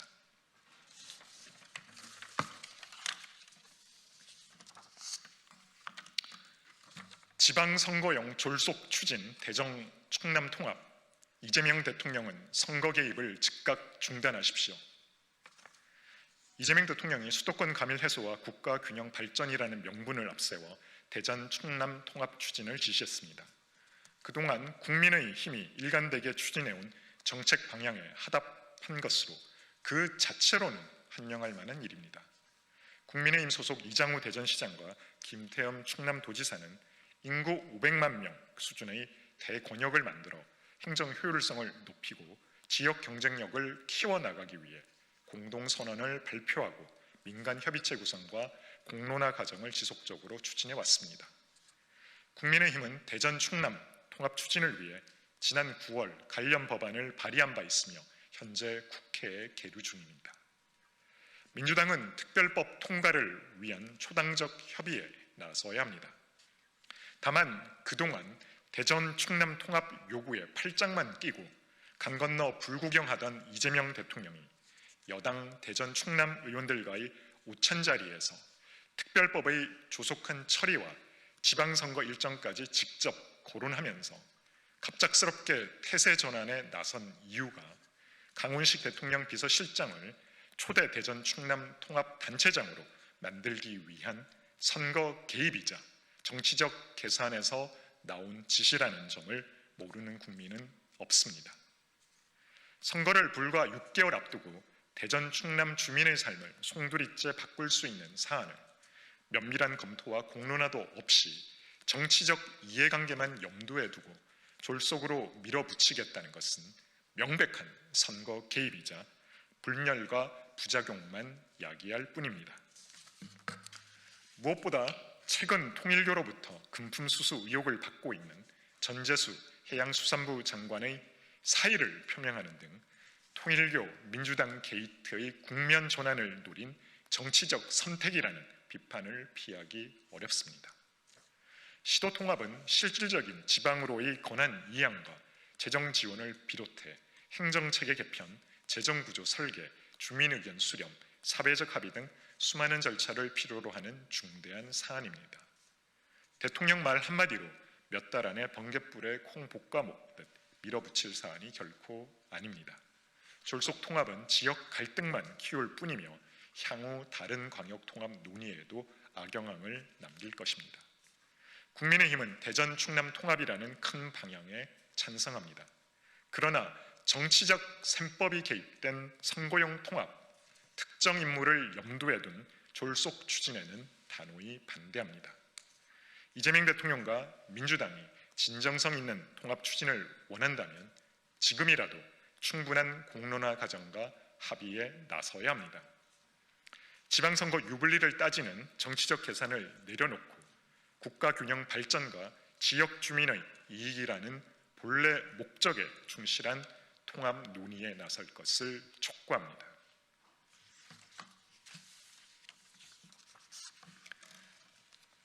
북한 대변인을 자처하는 이재명 정권, 대한민국을 통째로 북한에 갖다 바치려는 위험한 행보입니다. 이재명 대통령과 정부, 민주당의 안일한 안보 인식과 행보가 깊은 우려를 낳고 있습니다. 나라를 통째로 북한에 갖다 바치려는 수작 아니냐는 세간의 말까지 나오는 실정입니다. 이재명 대통령은 외교 통일 업무보고에서 남북이 진짜 원수가 된 것 같다, 북한은 남한이 북침하지 않을까 걱정한다고 발언했습니다. 대한민국은 아직 북한과 정전 상태, 즉 전쟁이 끝나지 않은 나라입니다. 1953년 휴전 이후 군사적 긴장이 계속되어 온 책임은 반복된 북한의 도발과 위협에 있음에도 북한의 남침이 아니라 대한민국의 북침 가능성을 걱정하는 이재명 대통령의 인식은 과연 대한민국의 대통령이 맞는지 의심케 합니다. 이재명 대통령의 발언은 그가 대한민국의 가장 큰 위협적인 존재임을 다시 한번 재확인시키기에 충분합니다. 더 심각한 문제는 이재명 정부 곳곳에서 벌어지고 있는 실질적인 행동들입니다. 북한군이 군사 분계선을 침범하더라도 경고 사격을 자제하라는 국방부의 방침은 황당하기 그지없습니다. 북한군의 침범 사례가 늘고 있고 올해 강원 고성 지역에서는 소총 등으로 무장한 북한 병력 20여 명이 MDL을 넘어오는 등 긴장 상태는 계속 유지 중입니다. 올 들어 북한은 군사 분계선을 침범해 MDL 남쪽에 수차례 지뢰를 매설했다고 합니다. 그런데도 북한 도발에 대응하지 말라는 것은 우리 장병의 생명과 안전을 위협에 빠뜨리는 무책임한 결정이며 북한이 가장 반기는 저강도 도발의 일상화를 자초하는 행위입니다. 우리 군은 어떤 경우라도 확실한 위기 대응 체계를 갖춰야 합니다. 군이 경각심을 잃는 순간 위험에 빠지는 것은 대한민국 국민들이라는 사실을 결코 잊어서는 안 됩니다. 이재명 정권의 유엔사 흔들기 행태도 점입가경입니다. 민주당과 정동영 장관이 추진하는 이른바 DMZ법은 한미 공조의 틀을 흔드는 매우 위험한 발상이며 국가안보를 전략적 도구로 삼는 구태정치의 결정판입니다. 유엔군 사령부가 정정협정상의 권한을 근거로 이례적인 반대 성명을 발표했음에도 불구하고 민주당은 영토 주권이라는 구호를 앞세우며 또다시 선동에 나서고 있습니다. 하지만 이는 국제법에 대한 무지이자 의도적인 왜곡입니다. 우리 헌법 제6조는 국제조약과 국제법규는 국내법과 같은 효력을 가진다고 명시하고 있습니다. 70년간 한반도의 평화를 지탱해온 정전협정은 군사적 충돌을 막기 위한 국제적 약속입니다.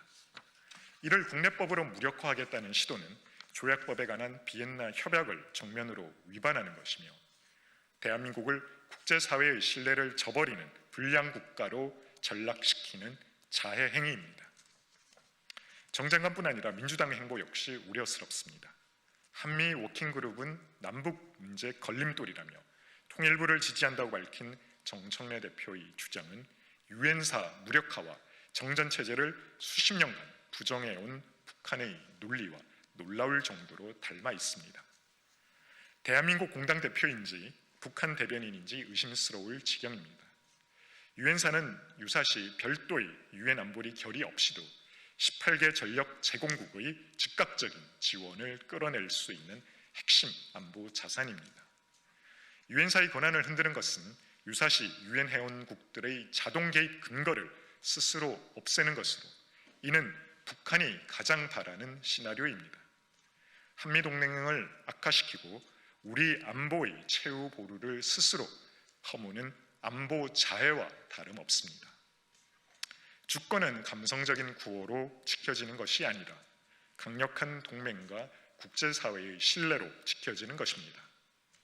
북한이 대화를 전면 거부하고 무력 도발을 일삼는 시점에서 동맹과의 균열을 자초하며 얻을 수 있는 평화는 결코 없다는 사실을 명심해야 합니다. 정동영 장관과 민주당은 북한이 원하는 DMZ법을 즉각 폐기하고 한미동맹의 가치를 훼손하고 한반도 안전핀을 뽑겠다는 무모한 시도를 멈추기 바랍니다. 국제법과 동맹의 가치를 존중하는 책임 있는 모습을 보이길 촉구합니다.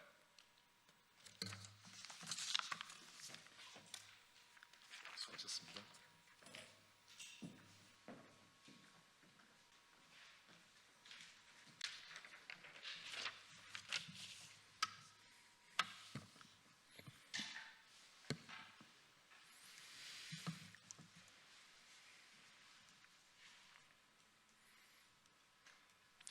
네, 시작하겠습니다. 진보당 대변인 홍성규입니다. 두 가지 말씀드리겠습니다. 첫 번째입니다. 탄핵 광장의 민심을 받드는 것이 바로 사회대개혁위원회입니다. 국가보안법 폐지와 차별금지법 제정은 너무나 당연합니다. 내란분당 국민의힘은 감히 낄 자격도 없습니다. 국무총리 직속 사회대개혁위원회 구성을 두고 쫌해하는 가당치도 않은 수작들이 슬금슬금 고개를 쳐들고 있습니다. 급기야 어제 내란분당 국민의힘 최고위원회에서는 우재준 최고위원이 심각한 편향성을 띠고 있다며 심지어 종북위원회라 불러야 할 정도라는 망발까지 서슴지 않았습니다. 사회대개혁위원회는 그 존재 자체부터가 내란에 맞서서 광장에 나섰던 우리 시민들의 목소리를 소중히 받들기 위한 곳입니다.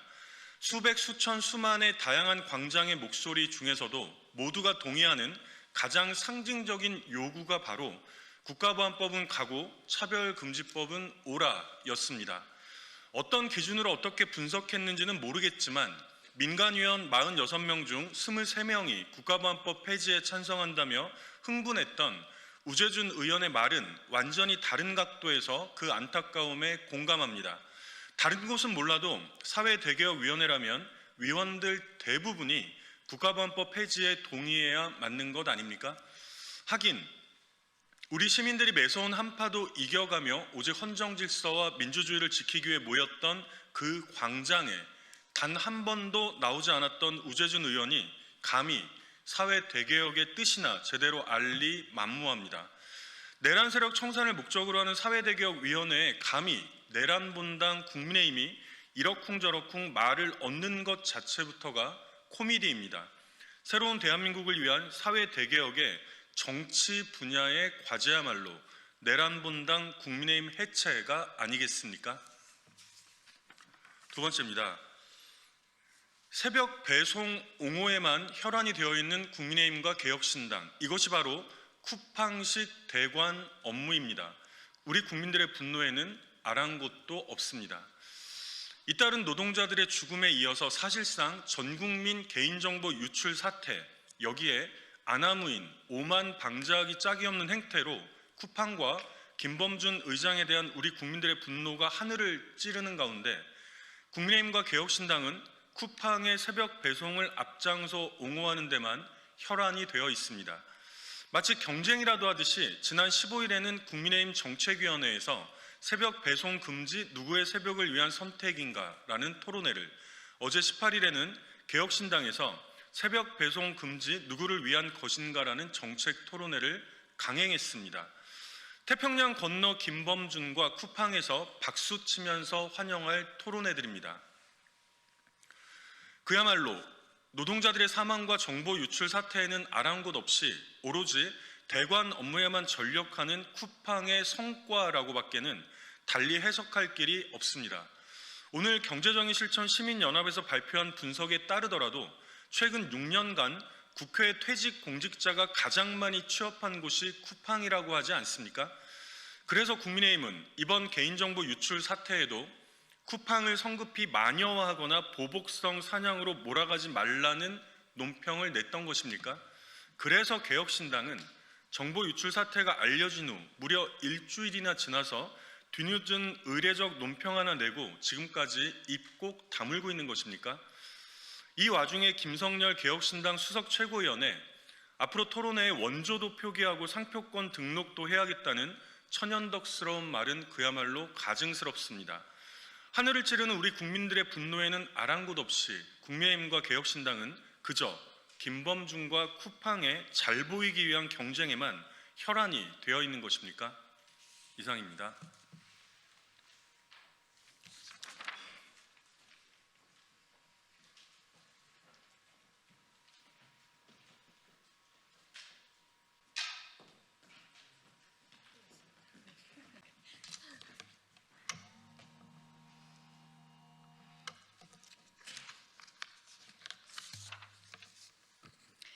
안녕하십니까. 더불어민주당 대변인 박지혜입니다. 쿠팡은 한국에서 사업을 계속할 생각이 있는 것인가? 국민은 김범석 의장에게 묻고 있습니다. 쿠팡의 대규모 개인정보 유출로 국민적 우려가 커지는 가운데 김범석 쿠팡 의장은 공식적인 비즈니스 일정을 이유로 끝내 국회의 출석 요구에 불응했습니다. 사과도 책임 있는 설명도 없이 외국인 임원을 앞세운 태도에 더불어민주당은 대한민국 국민을 대표하는 국회를 모욕한 쿠팡의 태도에 깊은 분노의 감정을 표합니다. 이번 유출은 3,370만 개 계정, 대한민국 성인 4명 중 3명에 달하는 국민의 개인정보가 유출된 중대한 사건입니다. 국회의 출석 요구는 국민을 대신한 정당한 요구입니다. 그럼에도 한국 법인에 대한 책임이 없다는 식의 침묵으로 일관한다면 이는 국민과 국회를 무시하고 법 질서에 도전하는 행위입니다.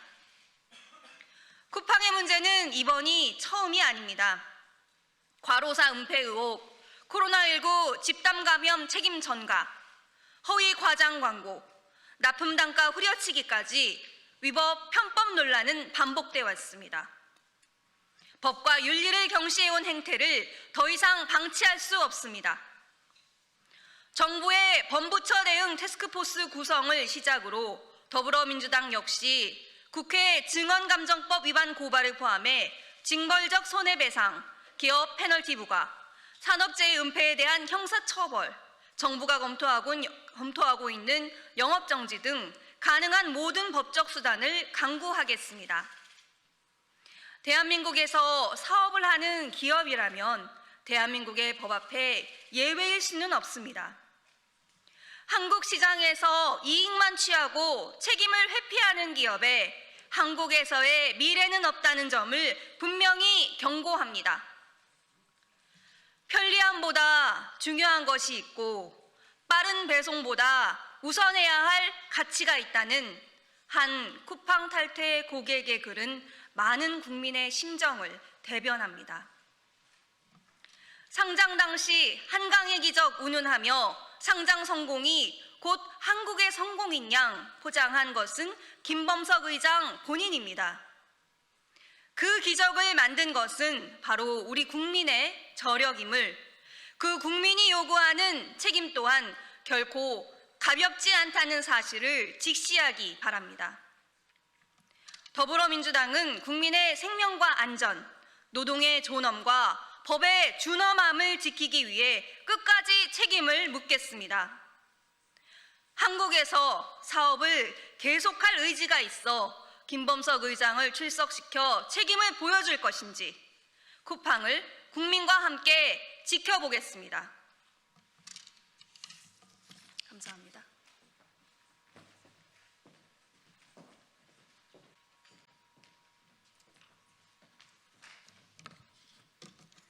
안녕하십니까. 더불어민주당 대변인 박경미입니다. 두 가지 논평 드리겠습니다.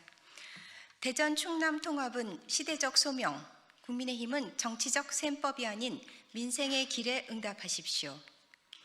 이재명 대통령이 대전 충남 통합을 통한 메가시티 조성을 지시하며 국가 균형 발전을 위한 담대한 발걸음을 내디뎠습니다.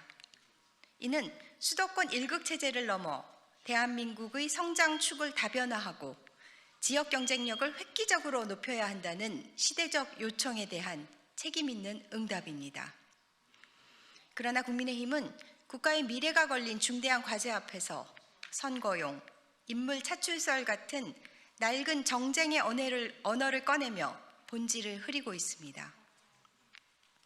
대전 충남 통합은 지역 주민의 오랜 염원이자 국민의힘 소속 지자체장들도 추진해온 사안입니다. 대통령이 그 수건을 국정의제로 격상시키고 국회에 계류된 법안의 조속한 처리를 당부한 것이 어떻게 선거 개입이 될 수 있습니까? 국민의힘 논리대로라면 대통령은 선거가 가까워졌다는 이유만으로 어떤 지역 발전 정책도 추진하지 말아야 한단 말입니까? 오히려 국민의힘 소속 지자체장들이 닦아온 길 위에 정부가 실행력을 더한 것이라면 비난이 아닌 초당적 협력의 기회로 삼는 것이 책임 있는 정치의 자세입니다. 정작 팔짱을 끼고 있었던 것은 국민의힘입니다.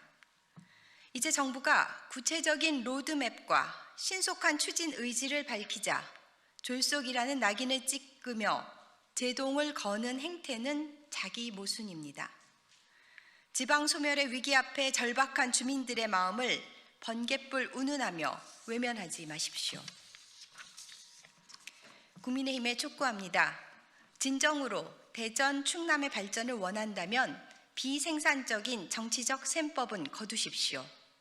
더불어민주당은 초당적 협력으로 오직 지역 주민의 이익과 대한민국의 미래만을 바라보며 나아가겠습니다. 네, 두 번째입니다. 브루이타 뒤에 숨은 지연 전술, 사법정의의 시계는 멈추지 않습니다. 오늘 서울중앙지방법원에서 열린 윤석열 내란 관련 재판은 헌정 질서를 유린한 내란 수괴가 법치주의를 얼마나 가볍게 여기고 있는지 여실히 보여주었습니다. 재판부가 내란 특검법의 취지에 따라 내년 1월 16일 선고 방침을 재확인하자 윤석열 피고인은 4차례나 마이크를 잡고 불의타라고 규정하며 재판부를 압박했습니다. 대한민국 민주주의의 심장을 겨누었던 비상계엄으로 불의의 타격을 당한 것은 우리 국민입니다. 주권자가 부여한 권력을 주권자를 겨누는 흉기로 휘둘렀던 자가 이제와 법에 정해진 재판 일정을 두고 예상치 못한 공격이라 항변하는 것은 가해자가 피해자로 둔갑하는 뱀같이 영악한 행태이자 사법부를 향한 오만한 겁박일 뿐입니다. 윤석열 측은 방어권 보장을 명분으로 재판기일 연장을 요구하고 있지만 이는 명백한 시간 끌기입니다. 특검법이 6개월 내 1심 선고를 명시한 것은 내란이라는 중대 범죄에 대해 국가적 혼란을 최소화하고 신속히 단죄하라는 국민의 명령입니다. 증거 제출을 지연시키고 기록의 방대함을 탓하는 궁색한 변명으로 역사의 심판대에서 벗어날 수는 없습니다. 재판부가 단호하게 밝혔듯이 이 사건의 핵심은 지시의 위법성과 사실관계의 부합 여부이지 다른 재판의 결과를 기다리며 공전할 사항이 아닙니다. 법정에서 벌어진 일부 지지자들의 생일 축하 소동과 피고인의 반복된 항변은 사법부의 권위를 희석시키고 재판의 엄숙함을 훼손하려는 시도입니다. 윤석열은 법 위에 군림하던 향수에서 벗어나야 합니다. 불의타를 맞은 것은 법리가 아니라 법의 심판대 앞에 선 피고인의 비겁한 양심입니다. 사법부는 한치의 흔들림도 없이 법에 명시된 기한 내에 엄정한 판단을 내리십시오. 대한민국 헌정사를 더럽힌 내란 범죄의 실체가 한 점 의혹 없이 규명되고 정의로운 판결이 내려지는 그날까지 더불어민주당은 국민들과 함께 민주주의의 파수꾼으로 소명을 다하겠습니다. 네, 이상입니다. 감사합니다.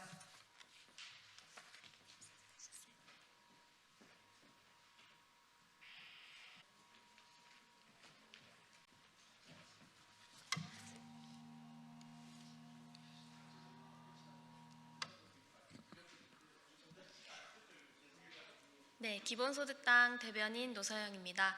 오늘 현안 관련 2가지 브리핑 진행하도록 하겠습니다. 만시지탄 대법원 예규 제정, 기본소득당은 내란전담재판부 설치법 차질 없이 추진하겠습니다. 대법원이 형법상 내란외환죄와 군형법상 반란죄를 전담에 집중 심리하는 국가적 중요사건 전담재판부 설치 예규를 제정하기로 했습니다.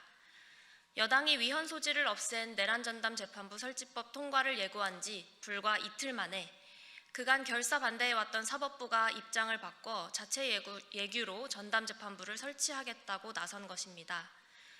기본소득당은 내란전담재판부 설치의 필요성을 강조해왔습니다. 이번 대법원 결정은 내란전담재판부법의 필요성과 의미를 사법부가 뒤늦게나마 인정한 것이며 이 법이 위헌이 아니라는 방증입니다. 그러나 환영하기에는 만시지탄입니다. 이번 대법원의 결정은 12.3 비상계엄으로부터 381일, 내란 수괴가 구속 기소된 지 327일 만에 나왔습니다. 헌법재판소가 윤석열 전 대통령과 조지호 경찰청장을 만장일치 파면하며 헌정질서 회복에 나서는 동안 법원은 무엇을 했습니까? 무더기 영장 기각으로 국민을 실망시켰습니다. 내란 중요임무종사 혐의의 한덕수 전 총리에 대한 영장 기각, 박성재 전 법무부 장관에 대한 2차례 영장 기각, 추경호 전 국민의힘 원내대표 영장 기각 등으로 내란 세력의 책임 규명이 지연되고 있습니다.